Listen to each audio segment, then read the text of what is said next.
Assalamualaikum warahmatullahi wabarakatuh. Selamat pagi teman-teman. Ketemu lagi ya. Setelah hari Selasa kemarin kita libur.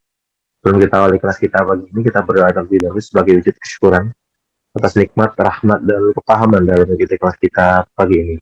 Berdoa silakan. A'udzubillahi minasyaitonirrajim. Bismillahirrahmanirrahim. Rabbi zidna ilma warzuqna fahma birahmatika ya arhamar rahimin. Amin. Monggo. Oke, Bismillahirrahmanirrahim. Assalamualaikum warahmatullahi wabarakatuh. Kita lanjutin ya program harian kita titik balik perubahan. Ya, kemarin hari Selasa sudah dipindahkan untuk transendensi ya, kemarin di 5. Jadi TBP-nya itu Minggu, Senin, Rabu. Mistera. Ya. Kunci menuju transendensi, jadi keterbatasan bawaan ego atau pikiran adalah kerendahan hati ya. Jadi tanpa kerendahan hati akan keterbatasannya. Ya. Tanpa itu pikiran tak berdaya, terperangkap di dalam rumah kaca ilusinya. Jadi kalau kita lihat di sini, bahkan pikiran sendiri itu tidak bisa membebaskan dirinya ya. Yang bisa adalah ya kerendahan hati.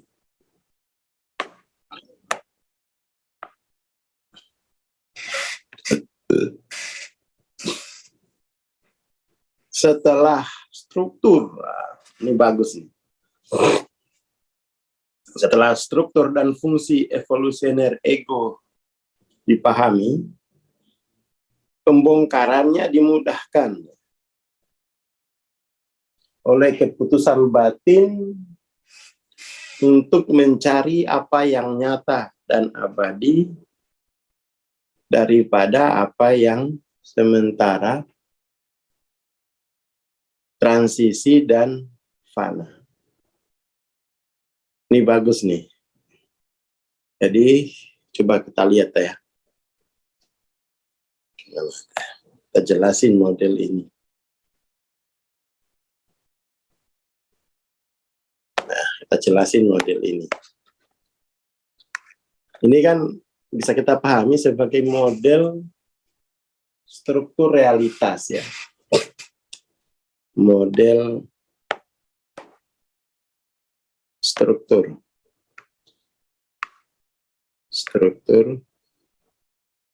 realitas.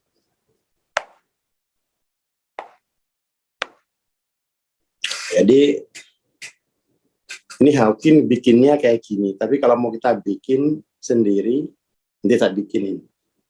Itu kan yang paling lapisan kehidupan yang paling luar itu kan alam tampak. Ya kan, lalu di balik alam tampak itu ada alam tak tampak, medan. Lalu di dalamnya lagi ada konteks. Kalau ini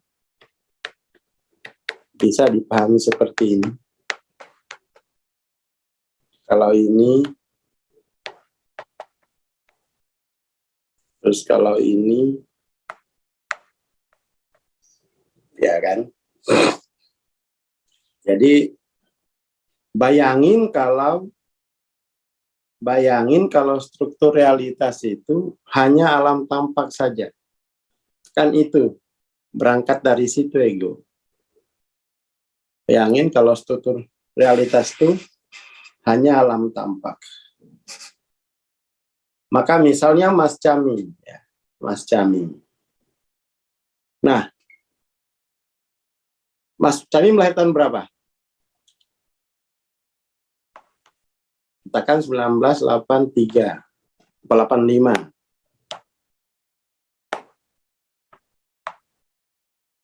Di tahun 1980 Ada nggak rasa kesayangannya Mas Camin? Kan nggak ada. Belum. Nggak ada. Belum. Ada baru tahun 1985 sampai sekarang. Tetapi nanti katakan 200 tahun lagi, itu nanti akan kembali nggak ada. Nah, itu namanya rasa kesayangan itu tidak abadi, tidak kekal. Tidak abadi, tidak kekal. Ya, toh? Itu strukturnya begitu. Jadi kamu hidup, rasa kesayanganmu itu hanya ada katakan antara periode 1985 sampai katakan 2300. Itu toh, ya kamu nggak ada kembali kan? Rasa kesayangan. Itu kalau strukturnya itu hanya alam tampak. Selain rasa kesayangan yang nggak ada, kemudian gerak motivasi hidupnya itu, motivasi hidup itu hanya berayun pada satu, untuk mengejar kesenangan, menghindari derita. Jadi rasa kesayangan yang hanya menerima model dunia tampak saja, itu nanti dia motivasinya itu begini. Mengejar kesenangan, menghindari derita. Kemudian struktur yang lain pada suatu saat dia semakin dekat, semakin bergeser ke kanan, ke sini, itu dia akan menemukan dirinya telah habis potensinya. Semakin ke sini itu semakin lemah. Padahal beban hidup makin berat dan dia dunianya makin sempit. Lalu yang paling mengerikan itu adalah bahwa dia, seandainya dia meninggal hari ini, rasa kesayangannya hilang, ya tinggal digantikan orang aja yang masih punya rasa kesayaan. Itu bahayanya kalau mengimani realitas hanya di alam tampak. Ya, itu. Tapi itu memang harus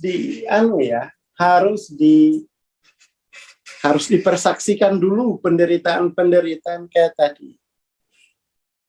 Penderitaan bahwa rasa kesayaan. Jadi rasa kesayanganmu di alam tampak ini kamu harus hadapi kenyataan seperti itu. Lalu belajar, pada akhirnya kamu nanti setelah menerima model realitas baru, kamu bisa menafikan kesalahan-kesalahan terhadap rasa kesayangan itu ketika model realitasnya hanya alam tampak. Makanya kan la ilaha illallahnya kan di situ ya. Ada penafian karena dia sudah mampu menerima, menyadari rasa kesayangannya sendiri. Nah, kadang-kadang kan kebanyakan kita itu rasa kesayangannya aja itu masih nggak mau diterima, masih nggak mau punya rasa kesayangan, atau juga nggak mau tahu gitu. Lah kalau yang begitu itu nggak akan kena syahadatnya la ilaha illallah itu, karena nggak ada yang dinegasikan kan, nggak ada yang dinegasikan. Dia belum mampu menerima rasa kesayangannya hanya di alam tampak, belum ke sana. Seperti itu. Oke, itu ya. Jadi memahami struktur dan fungsi itu penting. Sehingga kemudian tuh bisa dibongkar satu-satu. Sebentar, seperti itu. Kemudian pikiran manusia ibarat kapal di laut yang tidak bisa mengoreksi arahnya tanpa kompas atau sumber acuan eksternal seperti bintang-bintang. Jadi pikiran manusia mengalami miopia. Dia hanya tahu sebatas yang dia alami, kan gitu. Nah, penting untuk diingat bahwa sebuah sistem hanya dapat dikoreksi ketika dia memiliki akses ke titik acuan yang berfungsi sebagai absolut, yang dijadikan pembanding oleh data lainnya. Ini penting ini. Titik acuan. Titik acuannya kan adalah, katakan di 1000 itu, rasa kesayaan adalah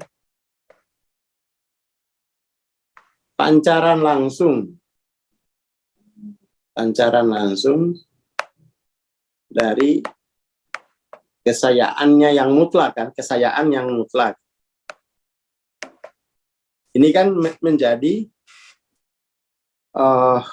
titik acuan bahwa rasa kesayaan adalah pancaran langsung dari kesayaan yang mutlak. Kan seperti itu. Harus ada titik acuannya untuk bisa ngoreksi rasa kesayaan yang setiap hari kita peragakan. Kalau tidak ada titik acuannya itu nggak bisa dikoreksi. Jadi ada titik absolut yang dijadikan pembanding oleh data yang lain.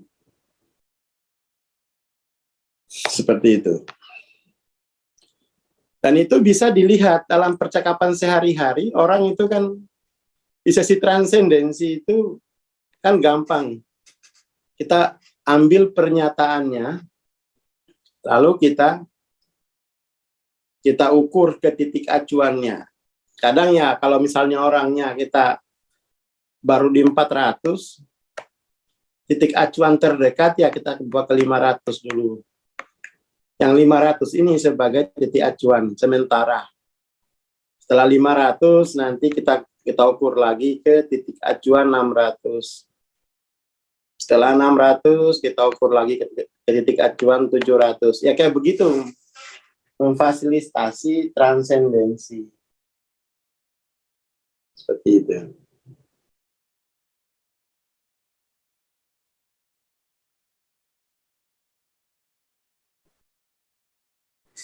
Kalau misalnya masih di bawah 200, ya titik acuan yang terdekat ya dimensi keempat, kan. Dimensi keempat. Nah, itu penting, ya, penting untuk dijalani proses transendensi seperti itu. Sangat-sangat penting. Sangat-sangat penting. Karena itu kalau nggak ada yang ngoreksi, kamu mutar-mutar di rasa kesayaan, katakan rasa kesayaannya cuma 350. Nah, rasa kesayaan ini kan dia menciptakan medan, memproduksi medan, kan? Medan di ABC. Medan ABC ini yang kemudian itu mendorong urutan kejadian di alam tampak. Mendorong urutan kejadian di sini. Misalnya Mas Camim, ya. Mas Camim tahun kemarin kan urutan kejadiannya apa? Sepanjang tahun katakan saldo menipis. Ya, di bawah 5 juta sepanjang tahun. Pernah 40 juta tapi ini lagi. Tapi dia hilang lagi. Di restart. Di restart ulang. Seperti itu. Kemudian karena sekarang medannya berubah sebagai konsekuensi dari dikoreksinya rasa kesayangannya, ya, itu bisa dilihat urutan kejadian tahun ini saldonya geser berapa, pasti lebih tinggi kalau medannya dia berubah. Ini harus dipahami nih. Kadang-kadang kan orang hanya sibuk mengantisipasi urutan kejadian berikutnya kan. Hanya sibuk mengantisipasi urutan kejadian berikutnya, tapi dia nggak mau ngoreksi medan. Nggak mau ngoreksi medan yang mendorong urutan kejadian. Yang mendorong urutan kejadian. Dan medan yang mendorong urutan kejadian itu adalah konsekuensi dari pancaran rasa kesayaan masing-masing. Ini kalau kita bahasa pondok mungkin ya al-kholiq, al-bari, al-musawwir, kan begitu. Bisa seperti itu. Bisa seperti itu. Oke, itu dulu ya pagi ini. Pokoknya kalau ingin mengubah urutan kejadian di alam tampak, ya kamu harus mengubah medan pendorongnya. Medan pendorongnya diperiksa ininya, diperiksa modelnya ini ya. Jadi saya suruh Jenny bikin ini yang bagus. Jadi kalau bisa dijelasin ke semua orang gitu. Itu ya Mas Yamim, itu dulu. Matur nuwun, selamat pagi. Assalamualaikum warahmatullahi wabarakatuh. Waalaikumsalam warahmatullahi wabarakatuh. Terima kasih Bang Sur, terima kasih teman-teman. Besok sudah dari Kamis ya, jadi waktunya Kamisan.